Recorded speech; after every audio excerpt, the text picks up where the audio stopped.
Hola, soy Lilia Castro y te doy la bienvenida a otra cápsula de estadística. En esta lección vamos a hablar de la distribución normal, su concepto, importancia y daremos algunos ejemplos.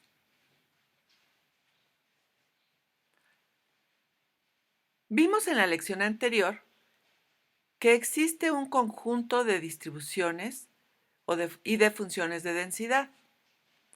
Particularmente, la distribución normal tiene una función de densidad igual a esta ecuación y me va a graficar una curva de esta naturaleza. Esta curva tiene algunas características que vamos a ir detallando. La primera es que el área bajo la curva y encima del eje X es igual a 1. Tenemos también que existe un valor diferente para cada valor de mu y de sigma. Esto es, veamos aquí las diferentes gráficas que se pueden formar si variamos tanto la media como la varianza. Por ejemplo, si tenemos una distribución con media 0 y varianza 1, es como esta gráfica verde. Si cambiamos la varianza a que sea una varianza más pequeña, vamos a tener una gráfica más pronunciada, leptocúrtica. Si hacemos una varianza mucho más amplia, por ejemplo de 5, vamos a tener una gráfica platicúrtica, como aquí.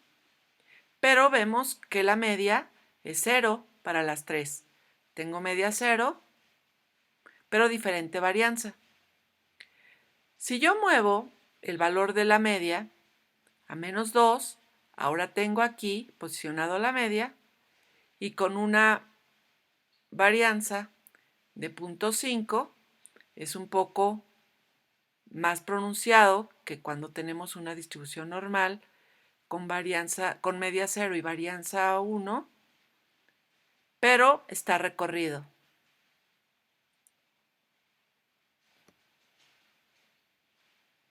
Otra de las características de la distribución normal es que sus valores teóricos van de menos infinito a más infinito. Es simétrica en relación a la media, como ya habíamos visto, y cuando se trata de una variable discreta, la media, la moda y la mediana coinciden. La forma de la curva se asemeja a una campana. A esta también se le conoce como campana de Gauss. Cuenta con 2 puntos de inflexión y cada uno corresponde al valor de la media más menos una desviación estándar.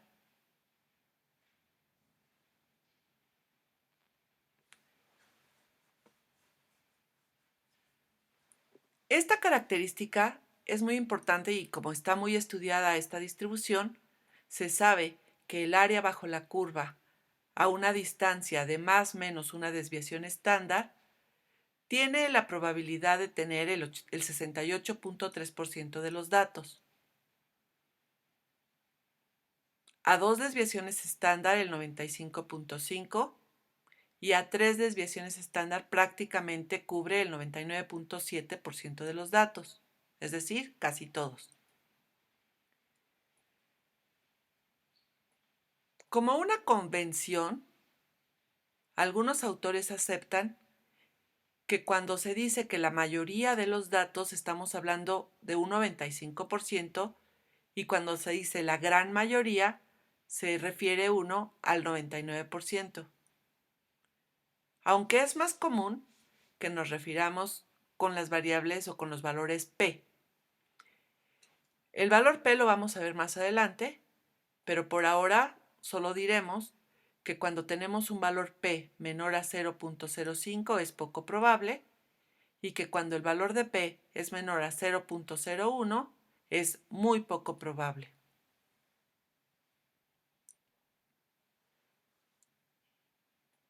La curva que se dibuja con esta distribución es una curva mesocúrtica.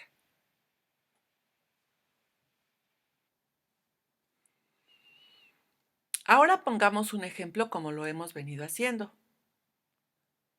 Se tienen los resultados de una evaluación de la asignatura de química en un determinado grupo.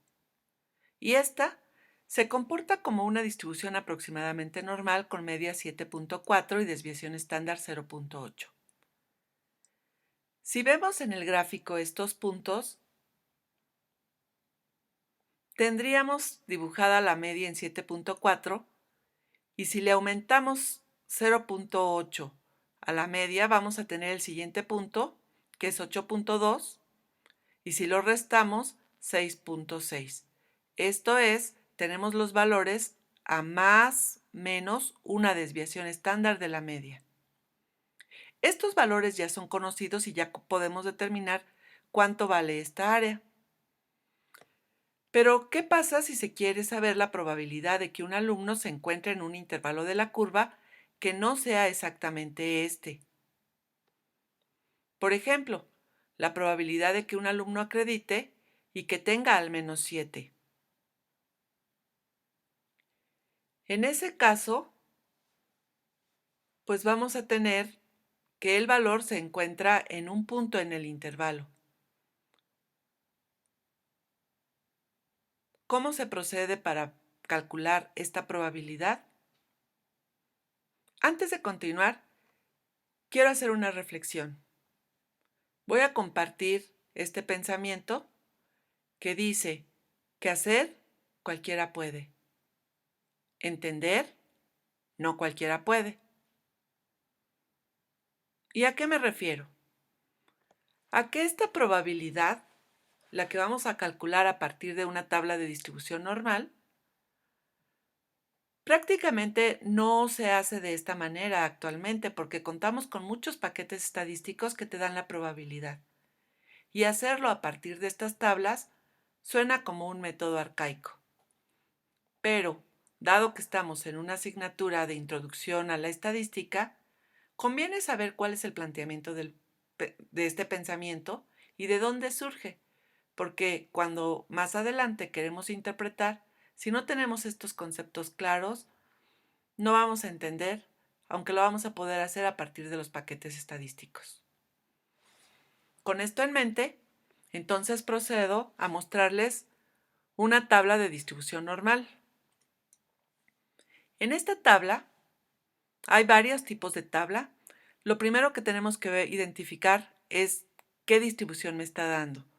Hay distribuciones que solo me dan a partir de la mitad de la tabla, es decir, de punto 5 hacia acá, y hay distribuciones como esta que me dan una distribución acumulada, hasta aquí. Prácticamente todas las tablas tienen este dibujo para decirte qué tipo de probabilidad te están dando. Después, yo puedo calcular este valor que se llama el valor Z a partir de decir, bueno, el valor que yo quiero menos la media sobre la desviación estándar. A esto se le conoce como la estandarización. Y una vez que yo obtengo este valor de Z, ahorita veo en la gráfica cómo sería este valor de Z, vengo a la tabla y aquí ubico este valor, aquí está la Z, ubico el valor de Z que me da. Esto que está dentro de la tabla es la probabilidad y así yo ya voy a obtener la probabilidad, en este caso acumulada, desde menos infinito hasta el punto Z. Esta Z no es otra cosa más que si yo considero que esta es mu y yo quiero obtener el punto, no para la desviación estándar de 6.6, sino para un punto determinado, lo que hago es calcular qué valor de Z, siendo zetas las distribuciones. y se hace de la siguiente manera. 7.0, que es el valor que yo quiero ubicar, menos la media, entre la desviación estándar. Y con eso yo obtengo un valor de z. El valor de z, si tiene signo negativo, querrá decir que yo me encuentro de la media hacia la izquierda. Si es de signo positivo, hacia la derecha. Buscando en las tablas, aquí se observa que nosotros tenemos hasta una desviación estándar, 2 desviaciones y 3 desviaciones. Aquí vemos que me da la probabilidad que ya habíamos visto de 99.87. Siguiendo con nuestro ejemplo, ubicamos la desviación, el valor z, de 0.5 y tenemos que nos da 0.6915. Esto es, aquí la gráfica está un poco no bien hecha, pero cuesta trabajo hacerla a mano. 0.6915 estaría este gráfico, aquí tenemos la media. Y básicamente lo que yo obtengo o lo que yo quisiera obtener no es este valor acumulado, sino el complemento, es decir, yo estoy aquí, aquí estaba, si recordamos, el valor de 7, que corresponde a una z de 0.5. Como sabemos que toda el área bajo la curva tiene un valor de 1 y es simétrico, es como si yo volteara esta gráfica y quisiera este valor. Entonces, yo puedo calcularlo a partir de decir 1 menos el área que ya calculé y me va a dar esta área. Así pues, yo puedo decir que el 30.85% de los alumnos que en esta muestra, que tienen una calificación de 7 o menor, corresponden a esta área.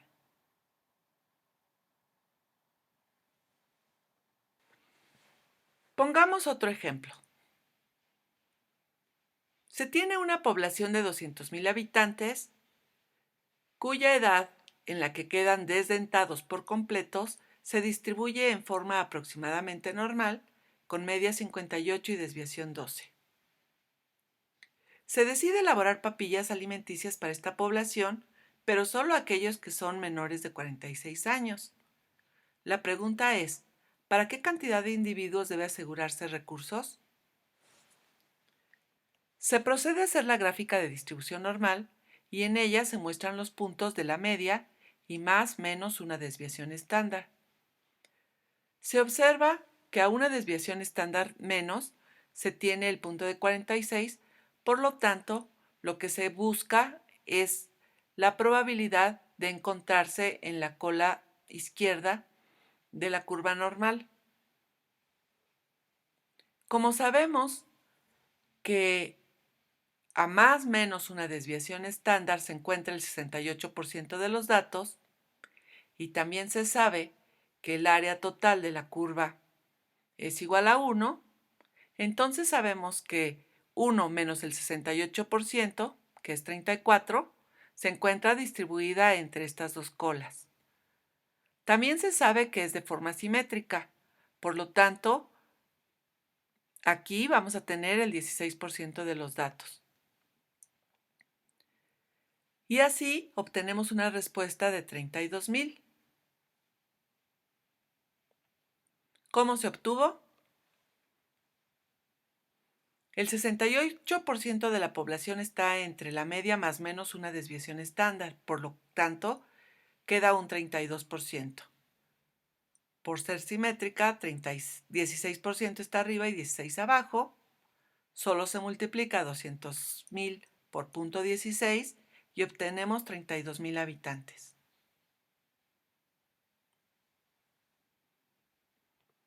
Un siguiente ejemplo. El costo de los tratamientos que se brinda en una clínica está distribuido en forma aproximadamente normal y ahora se tiene una media de 2,250 pesos y una desviación de 150 pesos. Si Marcos, que es paciente de esta clínica, tiene un tratamiento superior al de la mayoría de los pacientes, ¿qué precio está pagando por su tratamiento?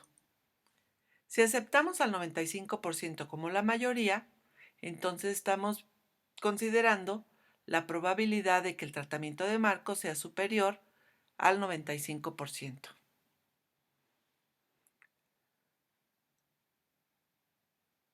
Como sabemos